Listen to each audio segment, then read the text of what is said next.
देखिए पार्टनरशिप में आज हम चैप्टर लेके चलेंगे डिसोल्यूशन। अब डिसोल्यूशन जो है पहले भी आपको करवा दिया गया है, अब उसका रिवीजन है। तो देखिए इसमें क्या करना है। डिसोल्यूशन में आपको बैलेंस शीट दी हुई होगी, नीचे इंफॉर्मेशंस दी हुई होंगी। तो सबसे पहले आपने क्या करना है, रियलाइजेशन अकाउंट बनाना है।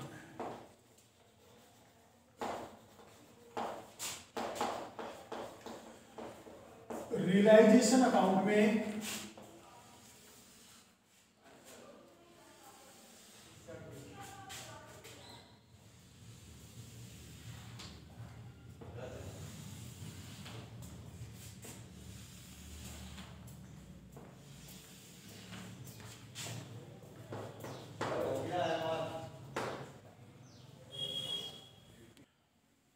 रियलाइजेशन अकाउंट में पर्टिकुलर अमाउंट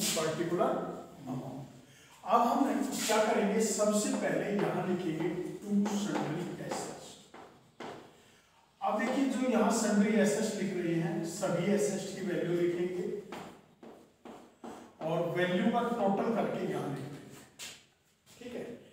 बैलेंस शीट की जो एसेट साइड है उसमें आपको फिक्स एसेट्स, करंट एसेट्स, तो जो भी फिक्स एसेट्स हैं, जो भी करंट एसेट्स हैं वो तो यहां आ जाएगी। प्रॉफिट एंड लॉस का बैलेंस दिया हुआ मिलेगा, एडवर्टीजमेंट सस्पेंस दिया हुआ मिलेगा, वो आपका कैपिटल अकाउंट में चला जाएगा। और कैश और बैंक का जो बैलेंस गिवन होगा वो आपका कैश और बैंक अकाउंट जो आप बनाएंगे उसमें चला जाएगा। ठीक है। अब बुक वैल्यू पर दिखाना है। बुक वैल्यू का मतलब क्या है कि मान लीजिए डेटर्स आपको दे रखे हैं 10,000 लेस प्रोविजन 500, 9,500 डेटर्स दिए हुए हैं। तो आपने यहां डेटर्स 10,000 लिखना है और जो प्रोविजन है उस प्रोविजन को आपने यहां लिखना है बाय प्रोविजन ऑन डेटर्स, आपने यहां लिखना। ठीक है। तो ये बैलेंस शीट की एसेट साइड होगी। तो बैलेंस शीट की जो एसेट साइड है उसमें कैश और बैंक को आपने कहां ले जाना है, कैश अकाउंट या बैंक अकाउंट में ले जाना है। जो भी आपकी फिक्स एसेट और करंट एसेट है उसको आपने रियलाइजेशन के डेबिट में टू सन्ड्री एसेट में बुक वैल्यू पर ट्रांसफर करना है। और एसेट साइड में प्रॉफिट एंड लॉस का बैलेंस मिलेगा, एडवर्टीजमेंट सस्पेंस, उसको आपने क्या करना है, पार्टनर्स कैपिटल अकाउंट जो आप बनाएंगे उसमें to advertisement suspense, to profit and loss, जो भी पार्टनर्स का प्रॉफिट शेयरिंग रेशियो होगा उसमें उसको डिवाइड कर दें। ठीक है। अब हम बैलेंस शीट की लायबिलिटी साइड को लेकर चलते हैं। तो बैलेंस शीट की लायबिलिटी साइड में बैंक ओवरड्राफ्ट गिवन होगा। तो बैंक ओवरड्राफ्ट को आपने यहां लिखना है by bank overdraft.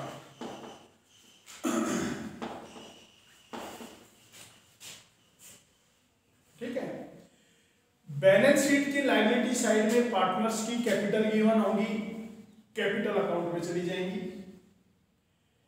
Profit and loss, reserve fund, journal reserve given होगा, वो आपका कहां चला जाएगा, कैपिटल अकाउंट में चला जाएगा।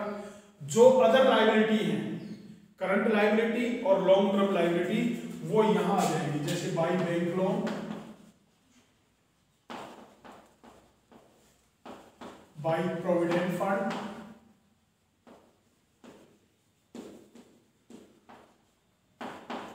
Bye creditors, by outstanding expenses, by partners relative loan. अब देखिए पार्टनर्स के रिलेटिव लोन में partners wife loan, partners husband loan, partners brother loan, कोई भी पार्टनर्स के रिलेटिव का लोन हो सकता है। तो जो भी आपकी लायबिलिटी साइड, चाहे वो करंट लायबिलिटी के पॉइंट है, चाहे वो नॉन करंट लायबिलिटी के पॉइंट है, वो आपके यहां आ जाएंगे। ठीक है। Profit and loss, reserve fund, journal reserve capital account में चले जाएंगे, इसमें कैपिटल अकाउंट में चले जाएंगे। पार्टनर्स की कैपिटल कैपिटल अकाउंट में चली जाएगी। बैंक ओवरड्राफ्ट को आपने यहां लिखा। ओके, क्लियर हो गया। अगर बैलेंस शीट के लायबिलिटी साइड में करंट अकाउंट का बैलेंस दिया हुआ है तो जैसे पार्टनर्स कैपिटल अकाउंट बनाएंगे उसी तरह हम करंट अकाउंट भी बनाएंगे पार्टनर्स का। और जो पार्टनर्स के करंट अकाउंट का बैलेंस है ना वो कैपिटल अकाउंट में ट्रांसफर कर देंगे और कैपिटल अकाउंट में ट्रांसफर करके फिर हम कैपिटल अकाउंट के बैलेंस निकालेंगे टू बैंक या बाई बैंक के थ्रू। ठीक है, तो अब हमें क्या करना है, बैलेंस शीट की जो एसेट्स और लायबिलिटीज को हमने ट्रांसफर कर दिया। अब डिसोल्यूशन के समय हमें क्या करना है कि जो भी हमारी एसेट्स है इस एसेट्स को हम सेल्स करेंगे तो बाई बैंक अकाउंट और कैश अकाउंट। जो भी एसेट्स अगर फर्म के द्वारा सेल्स की जा रही है तो हम लिखेंगे बाई बैंक अकाउंट और बाई कैश अकाउंट और एक कॉलम बना के उनका टोटल यहां लिख देंगे। अगर इन एसेट्स को फर्म सेल्स नहीं करती है, कोई पार्टनर ले लेता है, तो हम क्या करेंगे, बाई पार्टनर्स कैपिटल अकाउंट, फिर यहां लिख देंगे by partners capital account. Liability की पेमेंट करेंगे।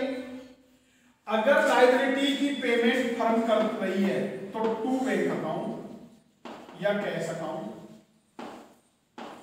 ठीक है, liability paid to partners capital account, liability paid by partner. अगर लायबिलिटी की पेमेंट कोई पार्टनर कर रहा है तो पार्टनर के नाम आ जाएगा, फर्म कर रही है तो फर्म के नाम आ जाएंगे। डिसोल्यूशन एक्सपेंसेस अगर फर्म पे कर रही है तो यहां आ जाएंगे एक्सपेंसेस टू कैश या बैंक में, और कोई पार्टनर पे कर रहा है तो पार्टनर के नाम आ जाएंगे। और कई बार क्वेश्चन में लिखा मिलेगा realization expenses bear by partner, bear by partner है तो फिर हम उसको रियलाइजेशन अकाउंट में शो नहीं करेंगे, पार्टनर खुद बियर करेगा। क्लियर हो गया। इसके बाद इसमें एक पॉइंट मिलेगा वर्कमैन कंपनसेशन रिजर्व और इन्वेस्टमेंट फ्लक्चुएशन रिजर्व। देखिए इन दो पॉइंट को आप कैसे टैली करेंगे रियलाइजेशन में, कब हम इनको रियलाइजेशन में दिखाएंगे और कब हम इनको कैपिटल अकाउंट में दिखाएंगे। बैलेंस शीट में वर्कमैन कंपनसेशन रिजर्व दिया हुआ है 50,000, नीचे दिया हुआ है no information,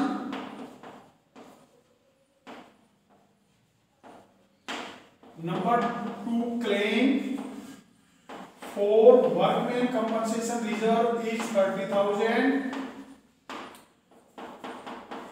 claim for workman compensation reserve is 60,000। ये 3 पॉइंट 3 एडजस्टमेंट आपको दी हुई है। अगर क्वेश्चन में है नो इंफॉर्मेशन तो जो वर्कमैन कंपनसेशन रिजर्व है इसको हम कैपिटल अकाउंट में पार्टनर का जो प्रॉफिट शेयरिंग रेशियो है उसमें डिवाइड कर देंगे। यहां 50,000 रुपए दिया हुआ है और क्लेम कितना दिया हुआ है 30,000 दिया हुआ है, तो हम क्या करेंगे, यहां लिखेंगे बाई वर्कमैन कंपनसेशन रिजर्व 30,000 रुपए। कितना लिखेंगे 30,000 रुपए, और यहां टू बैंक में लिखेंगे वर्कमैन कंपनसेशन रिजर्व 30,000 रुपए। 30,000 का दिए सेटलमेंट हो गया। अब बाकी कितना बच गया 20,000 बच गया, उसको हम कहां दिखा देंगे कैपिटल पार्टनर्स के रेशियो में डिवाइड कर। तीसरा जो पॉइंट है कि क्लेम है 60,000 रुपए, तो हम यहां लिखेंगे 50,000 रुपए क्योंकि हमारे पास वर्कमैन कंपनसेशन रिजर्व कितना है 50,000, और हम यहां लिखेंगे 60,000। पेमेंट कितनी कर देंगे 60,000 की पेमेंट कर देंगे, तो यहां 60,000। क्लियर हो गया पॉइंट, और कोई कंफ्यूजन इसमें नहीं है। इसके बाद investment fluctuation reserve.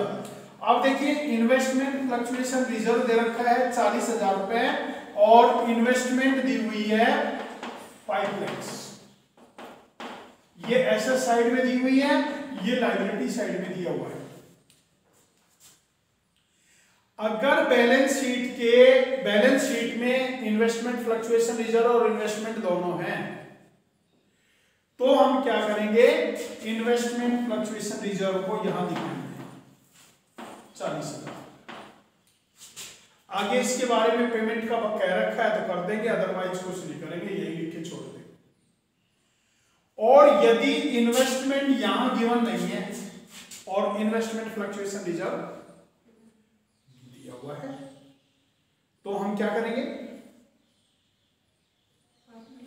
Capital account में बांट देंगे। फिर यहां दिखाएंगे, यहां तभी दिखाएंगे जब इन्वेस्टमेंट आपको गिवन है, और 99% इन्वेस्टमेंट आपको गिवन मिलेगी। ये तो एक रेयर केस होगा कि जहां इन्वेस्टमेंट नहीं हो। ठीक है, तो इस प्रकार से हमें क्या करना है, लास्ट में प्रॉफिट या लॉस निकाल लेंगे और उसकी हमने जर्नल एंट्री कर देनी है, जो भी प्रॉफिट और लॉस निकालेंगे उसकी जर्नल।